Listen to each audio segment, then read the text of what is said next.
It's the boy Blackbeard Mirage, the Aboriginal Autochthonous American, the occultist. What's happening? Good afternoon, all the ladies and gentlemen. You live for another Mirage Universe Classic. Before I go too deep, I want to just salute and give a shout out to all the brothers and sisters in these comment sections. I'm noticing that the comments and the dialogue and the conversation is going to a real higher adept level. And a lot of the comments I'm starting to see are leading me to even, create concepts of certain tapes. That happened, several times this week, in particular with one brother that has, shown up in the comment section who clearly has the wisdom of the Magi. OK, so, I want to salute and shout these brothers out. And I'm very appreciative of you all, because as we all rise in consciousness, we will absorb and attract the different, consciousness of other people. Because when we talk about Allah, we're talking about the great higher self, or the great universal spirit of all. OK, and we all are pouring into this collective conscience. So as one person is rising in your conscious understanding, you're going to start finding yourselves around the other people who are rising as well. And I'm seeing a lot of that in the comment section. So I just wanted to salute you all and let you all know that I got a lot of love. I love all y'all in the comment section going in, all the brothers and sisters. And I got mad respect for y'all. You know what I'm saying? So keep that up. And if you are a person that's listening to the tape and you haven't been participating, I would advise you to participate in the comments, section, because, that's what it's for. You know what I'm saying? No matter what your education level is, no matter if you feel like you can't spell correct, or if you feel like you got to just reread over what you wrote over and over and over. Like I told y'all before my last tape, Blackbeard Mirage is the third Nagos. And although I have a professional side of myself, I also have, just a regular brother in the street side of myself. So it ain't about being perfect. Although you may hear me say the ing on some of my words, I still had the slang inside of me. So we can come in the comment section and we don't have to be so big on trying to look perfect. The Mirage Universe is about the brothers and sisters basically being able to talk to each other and having all those different fake barriers stripped away, having those egos stripped away to where we could spread our ideas amongst each other and help us just grow. So a lot of it, we don't have to physically meet with each other. Just these dialogues in this comment section is doing a lot for you all. All right. Because we got to remember, that's why I also tell people that, when they have a personal question, I'd rather you ask me in the comment section, because, it's somebody else that more than likely is wondering the same thing. And then whatever we're talking about, the answer and the different revelations that come out of that, I want the other viewers to be able to experience that, because I don't know, what other people on their YouTube pages really intend for their viewer. But I guarantee that everybody who watches my tape, at the end of my tape, you're going to learn something new. You're going to get a new resource. You're going to have a new concept. So you know that when you come to Blackbeard Mirage's tape, it wasn't just entertainment. You also got some education. That's my whole point. My whole point is to, provide some education, and then to allow my personality to, put in a little entertainment with it as well. So I just kind of had to say that before I go deeper into this. So a brother, in the comment section on one of my previous tapes, he kind of made a point about, he was watching some of my older material, and he was noticing that, in some of my more recent work, that I was kind of going hard on the black women, and that my sympathy seemed to go out the door. And he kind of was just wondering, where did this transition come from? And, what I'm here to tell you real quick about that is that, you all are just seeing in the public sector and in the public eye my own spiritual, personal development and transformation. Because I make these tapes, and you can kind of look at my older tape and kind of compare and contrast and reconcile, certain things I said in the past with certain things that I'm saying right now. See, you all are given that opportunity because I put my thoughts and feelings out here in the public, and I allow you all to see it. Now, overall, my message has been consistent, but you have seen some fine tuning on certain things. Now, when it comes to so-called black women, this is how that goes, and this is how it's going to always go. I always, draw the line in the sand between the Aboriginal Autochthonous woman, the spiritual melanated woman, and then the Negro bed stench, you know what I'm saying? So you got to remember that when we say the black woman, this is a title that is being used to identify both the Aboriginal woman and the Negro bed stench. So when you say a black woman, in my mind, I split that into two. I know that you could possibly be talking about one of the Aboriginal mothers of the planet. You know what I'm saying? One of the autochthonous Moorish women of the planet, one of the goddesses. Or you could be talking about one of the victims of the Jacob and Esau ritual, who gave up their birthright for a bowl of lentil soup, and who chose to sell their men out, and who chose to partake in the ghetto gaggery. Now, both of these women are being labeled as black women, but there is a difference. It's the same with black men.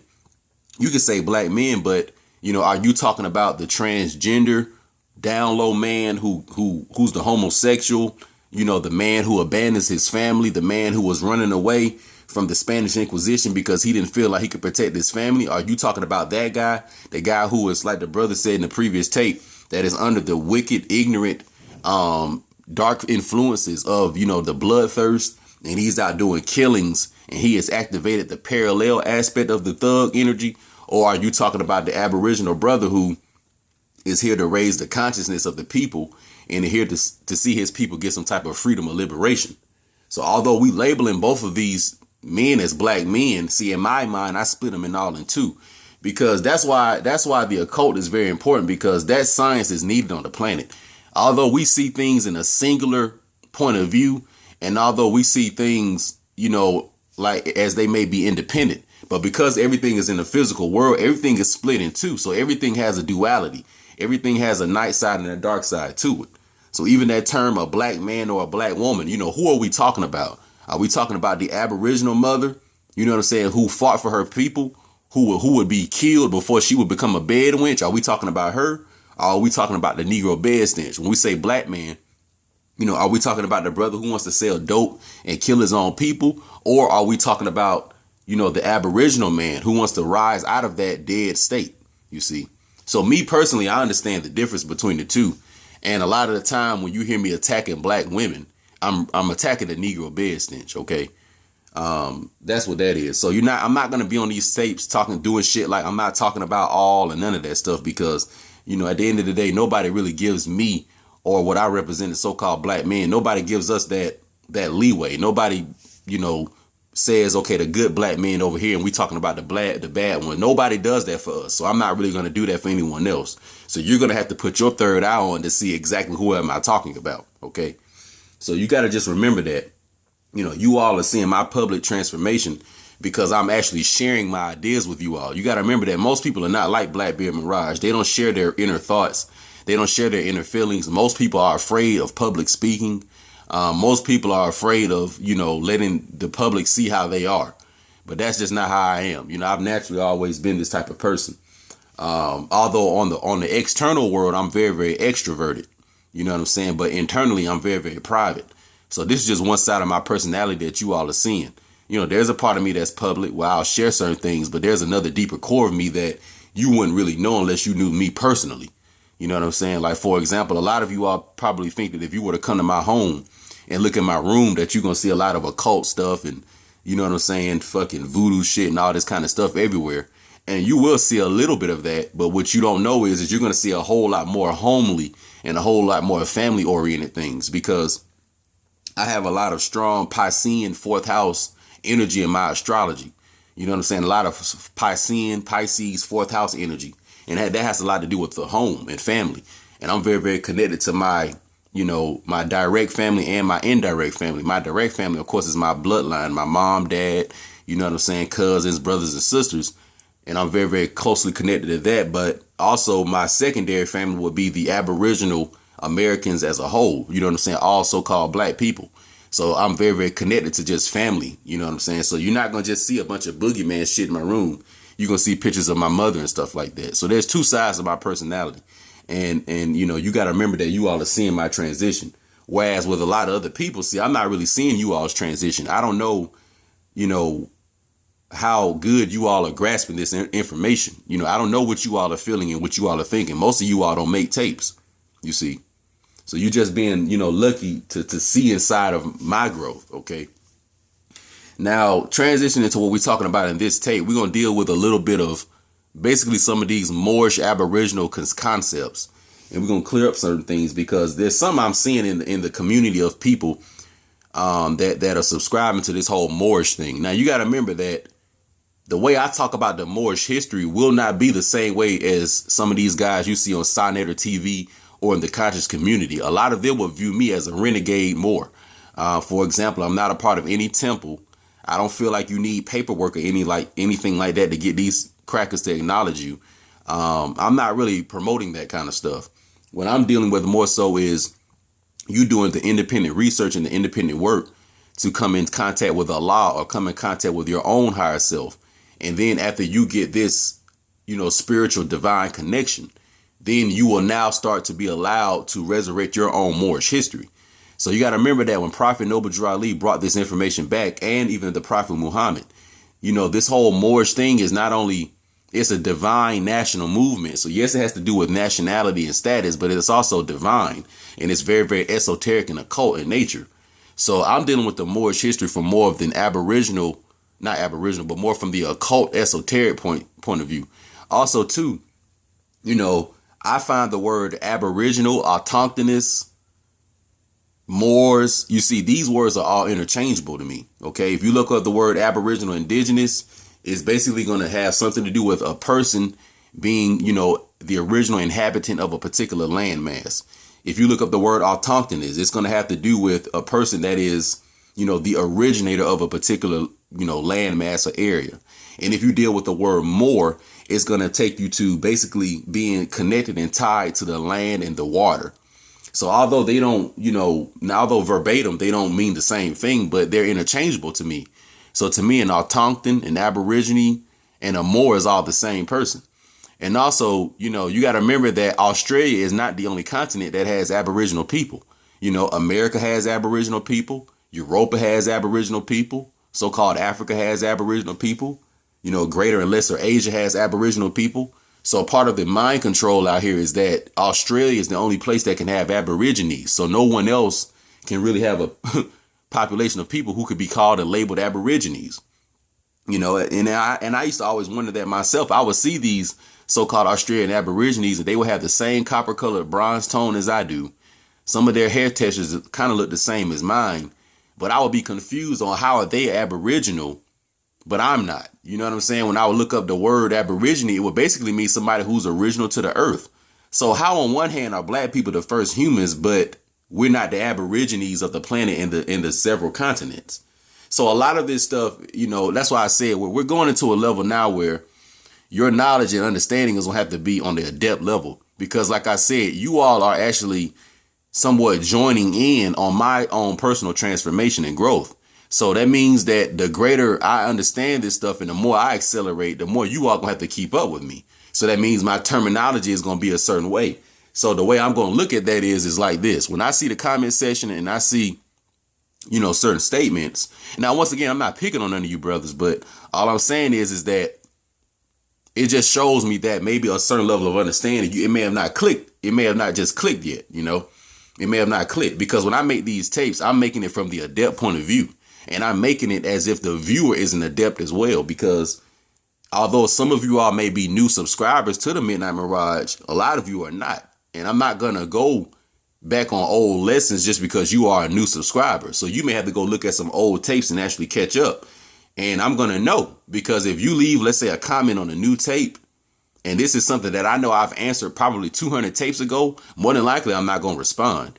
So that's another thing I'm going to be doing from now on. If I see a comment or a question or something or a concern, and I feel like, this is something that I've went over and over and over again, then more than likely I'm going to ignore it. Not because I'm being mean and nasty, but because I want you to do a little deeper insight on your own, because I can't just give you everything, So now I'm not picking on this brother also, but this is kind of an example. But you had a brother in the comment section who said that the Moors and Aboriginals are not the same. Okay, he said the Moors and the Aborigines are not the same. Now, when people say things like this leads me to believe that your understanding of Moorish history is from 711 to 1492. And more than likely, you only know about these North African Arabs going into the Iberian Peninsula and having the, empire, the Moorish Empire, of course, but having kingdoms in the Iberian Peninsula, Southern Europe. And of course, they were stopped when they tried to go into the areas of, like France, etc., and all these other places. But you have a very, very more what I like to call a Sesame Street version of Moorish history. You don't really have a consolidated version of Moorish history. And I find it funny because a lot of you all here on American soil, you all say that you all are Moors, but I never hear you talk about the Native American or the Aboriginal American history. So on one hand, you telling me that you are a Moor following the Prophet Noble Drew Ali, who told you was indigenous to America, because Noble Drew Ali didn't say that the Moors just had dominions over Africa. He said the dominions of Africa, North, Central, and South America. So when he was saying Moors, he was saying these Moors indigenous to not only Africa, but also indigenous to America. So, and a lot of us, you know what I'm saying, when we deal with Moorish information, everybody gonna come across Prophet Noble Drew Ali.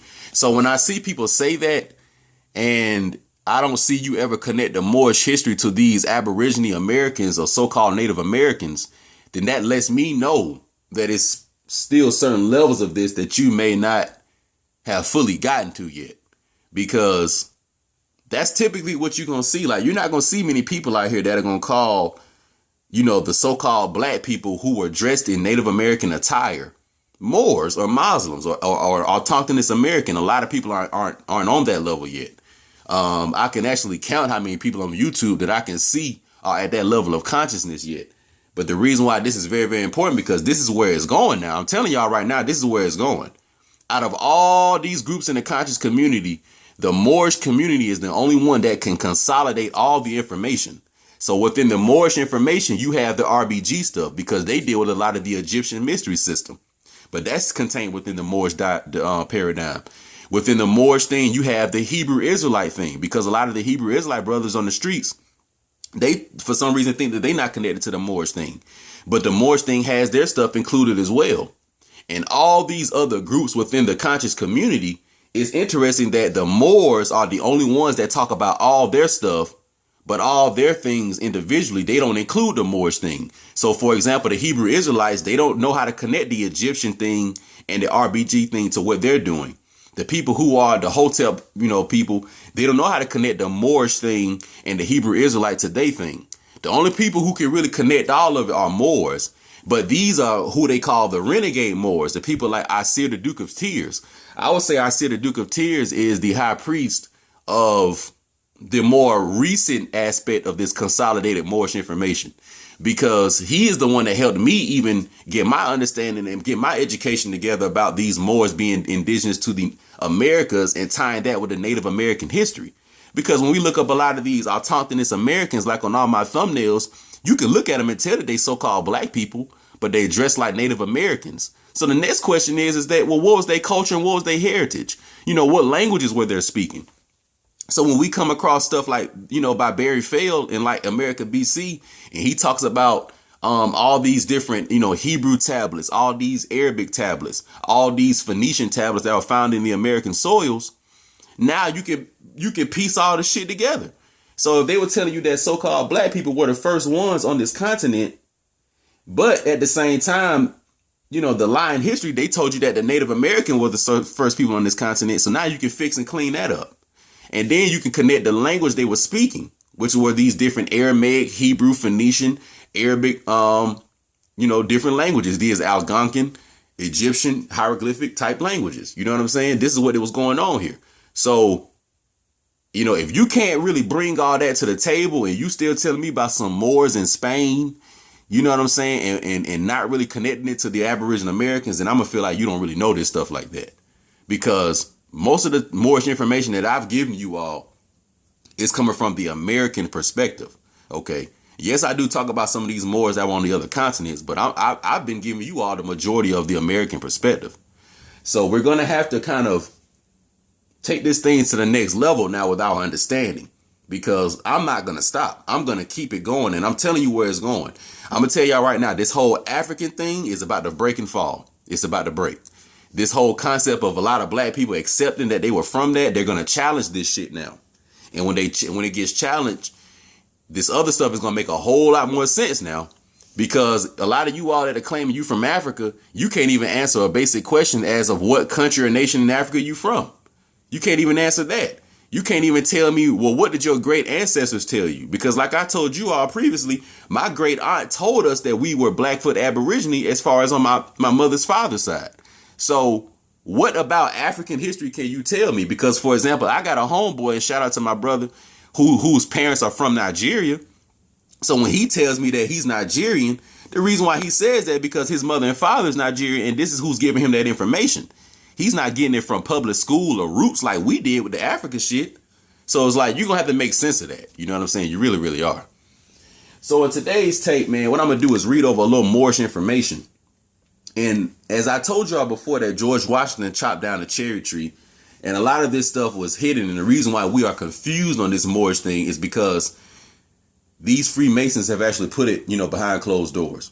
But what we're going to go into right now is how George Washington and a lot of these freedom accepting, servants of Albion were allowed to get freedom, but they had to pay tribute to these Moors of not only America, but also of North Africa. OK, and we're going to give some proof and evidence that these Aborigines of America, or these so-called Native Americans, or these so-called black people, of the old Americas were viewed as Moors. And these Caucasians that came to this land knew that they were dealing with Moors, and they were doing treaties with Moors and agreements with Moors. OK, now, when I say Moors, you got to also think about this. A lot of people get the word Moor from Morocco, and they think about Morocco in West Africa.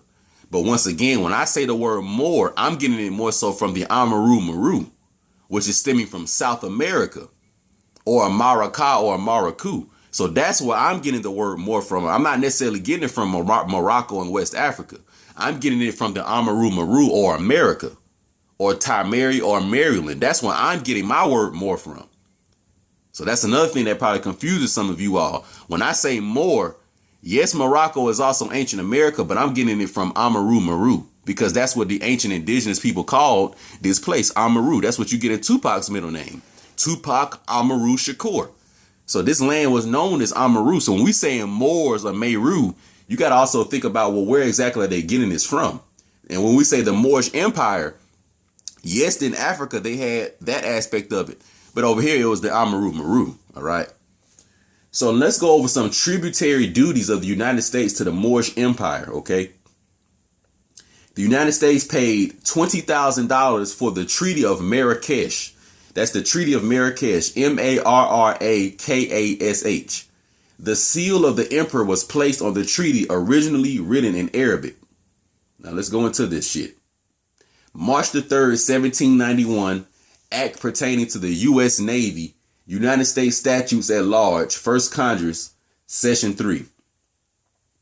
An act making an appropriation for the purpose therein mentioned, be it enacted by the Senate and House of Representatives of the United States of America and Congress assembled, that for the purpose of the effecting and recognition of the Treaty of the United States with the new Emperor of Morocco. Now, mind you, when I say Morocco here, remember, Morocco is a perpetual state. So not only the Morocco of West Africa, but the Morocco of America as well. Let's continue. There be and hereby is appropriated a sum not exceeding $20,000 to be paid out of the monies which prior to the first day of January next shall arise from the duties imposed upon spirits distilled within the United States, and from the stills by the act entitled, an act repealing after the last day of June. And then it kind of goes on. So the first thing I'm reading you all is about the Treaty of Marrakash, where the United States and these freedom accepted Masons had to pay the Emperor of Morocco $20,000. Okay. Now, mind you, let me read the year. The year is 1791. This is in the same time of the so-called American Revolution, when these Caucasians were fighting for their freedom. So let me ask you this. So if these Caucasians were setting up a so-called colony on the American soil, why in the fuck would they be doing a deal with somebody in Africa? They're not trying to get no land on Africa. So if they're doing a deal with somebody, but the deal is to be taking place physically on the American soil, this is showing you that whoever this Emperor of Morocco was, he had to have some influence in the Americas as well as in so-called North Africa. That's the first thing I want you all to think about. And this is another thing too. If the so-called United States won this war, if they won the Revolutionary War, why are they paying the Moors $20,000? When is the last time you seen somebody lose a fight and pay the niggas that they lost to some money? Wouldn't you usually just take over all their stuff? Keep that in mind, because a lot of us don't think that these indigenous Americans are Moors. Let's read this.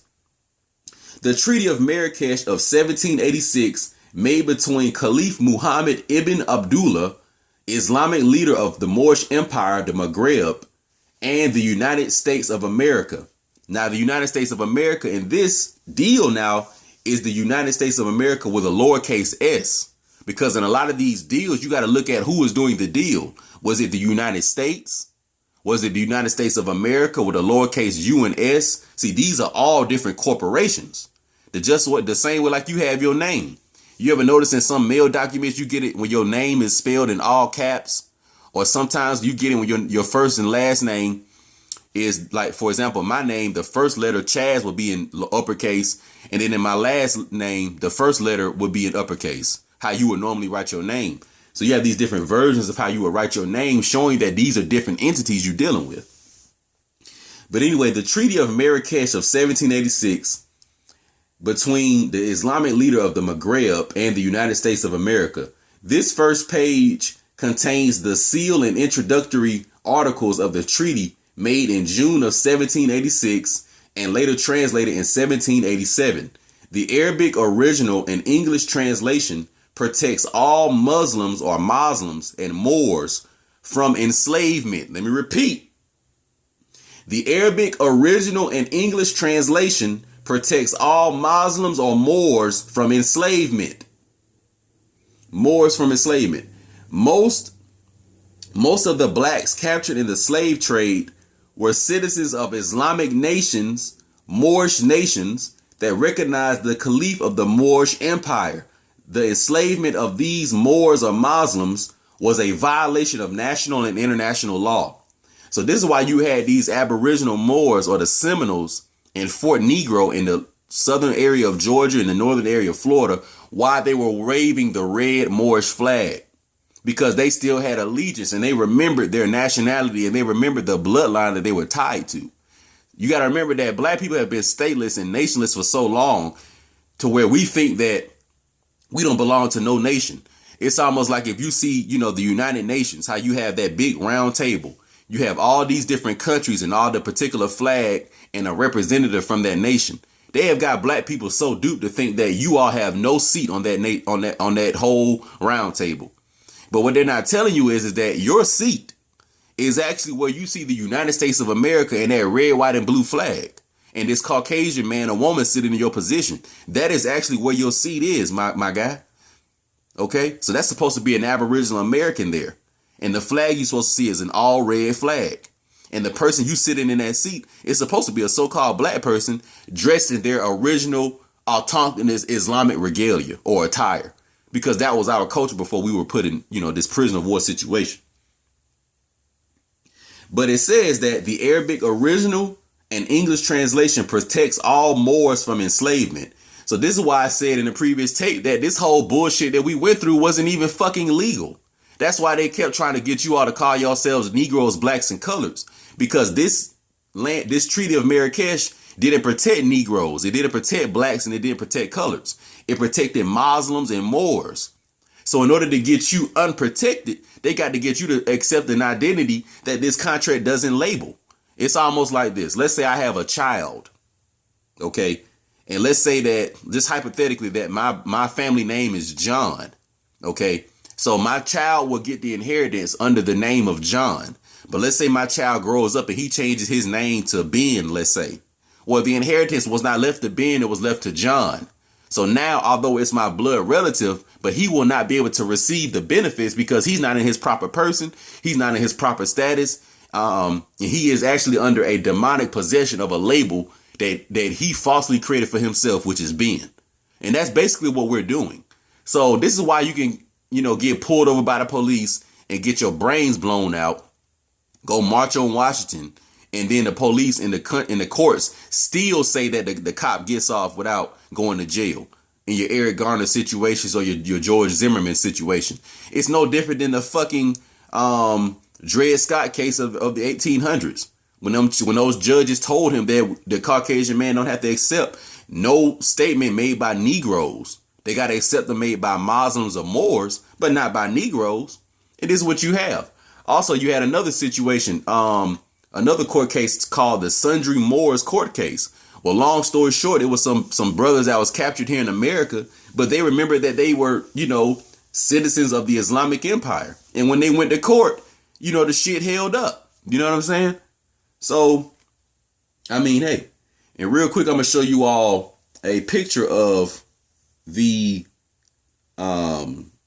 seal, okay? And I'm going to show you a picture of the contract that was between the Islamic Moorish Emperor and the United States. So real quick, you see right here, this is actually how the document looked. You see it was written in Arabic, all right? Also, I told you all that Arabic was one of the languages spoken here by the indigenous people, okay? So this is why the Arabic showed up, but this is how it looked right here, all right? The Treaty of Marrakash, 1786, between Caliph Muhammad ibn Abdullah, the Islamic leader of the Moorish Empire, and the United States of America. That's how it looked. So moving on, let's go to this part. The Moors of the West, who were misnamed Indians and Negroes, were also receiving tributary payment from King George III and his colonies. And when they, the whites, did not pay their citizens, and when they, the whites, did not pay, their citizens were held captive. In the book, The Life of Charles Thompson, or Charles Thomas, the history of the Black Lenabe, or the Nanticoke Moorish Shechem, is discussed. The tributary payment of the whites and Teduschungs, this is an Aboriginal name, I don't want to mess it up, choosing of Charles Thompson, to act as secretary in respect to the interaction between the Moors, misnamed Indians and Negroes, and the white British subjects. I'm going to reread it. It says, the Moors of the West, us, were misnamed Indians and Negroes, were also receiving tributary payment from King George III and his colonies. So the first thing is this. Once again, if we were slaves to these people, if they were fighting against the British for their freedom and fully got their freedom away, right? Why are they paying tribute to the Aboriginal Moors of the West? The same way they were paying it to the tribute to the Moors of the East. It says right here, it says the Moors of the West, who were misnamed Indians and Negroes, were also receiving tributary payment from King George III and his colonies. Why? Because A, they were on our fucking land. That's the main reason why they were on our land. It's called rent, people. It's called leasing property. That's how that goes. You know what I'm saying? Like, if y'all stay in an apartment or a home right now, on the 1st or the 5th every month, don't y'all pay rent? That's a form of tribute to the person who owns the land or owns the property you own, right? Well, that's what the fucking British were doing here. And these colonial settlers, that's what they were doing here. And whenever they didn't have the money, guess what happened? Their citizens were stolen and put into enslavement situations. Okay? And that's what we were doing to them. So a lot of these, Aboriginal so-called Native Americans, when they didn't have the tribute money, we would just say, oh, okay, we'll just take a few of y'all's people then. So King George had to go through all this bullshit to get his people free and all that. So this is just some American history, and I want to drop that shit. You know what I'm saying? This tape is about to run out, but we gotta put our thinking caps on with this stuff. Why are you paying tribute to somebody if you just beat them in a war? Okay, they pay tribute to us because this is our land. We've always been indigenous to here and always will be. It's the boy Blackbeard. Stay tuned. I'm out.